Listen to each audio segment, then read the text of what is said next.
బయటేమో full వర్షం, ఇలాంటివి చూస్తే మాత్రం కంట్రోల్ చేసుకోవడం కష్టం.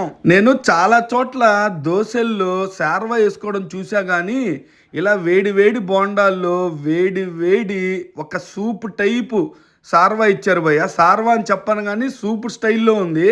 ఇక్కడ వేడి వేడి గారెలు, వేడి వేడి బోండాల్లో, సాయంత్రం పూట వేడి వేడి బజ్జీల్లో ఇట్లా వెరైటీగా చట్నీ, ఎర్ర చట్నీ, కారప్పొడి కాకుండా ఇట్లాంటి సార్వా వేసి సర్వ్ చేస్తున్నారు. నాకైతే డిఫరెంట్గా అనిపించింది.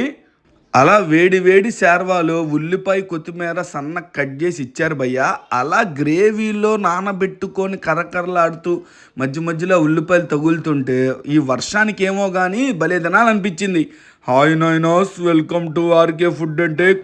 భయ్యా ఇప్పుడు దాకా ఒక లెక్క, ఇప్పటి నుంచి ఒక లెక్క. ఎందుకంటే మనం ఈ వీడియో చేశాం కాబట్టి ఎక్కడెక్కడి నుంచో మీ దగ్గరికి వచ్చి ఈ ఐటెం ట్రై చేస్తారు. హోటల్ మేనేజ్మెంట్కి ఒకటే చెప్పదలుచుకున్నాను, ₹1 ఎక్స్ట్రా తీసుకొని ఇస్తరాకు కానీ అరిటాకు కానీ ఉంచండి. ప్లస్ మీ దగ్గర చికెన్ కర్రీ, చికెన్ ఫ్రై కూడా పెట్టుకోండి. ఆ బోండాల్లోకి మీరు గ్రేవీ వేస్తున్నారు కదా, అది బాగుంది శార్వా వేడిగా. దాంట్లో స్పెషల్గా ఒక డబ్బులు ఎక్స్ట్రా తీసుకొని హాఫ్ కర్రీ కానీ హాఫ్ ఫ్రై కానీ ఇస్తే ఆ కాంబినేషన్ ఇంకా సూపర్గా ఉంటుంది.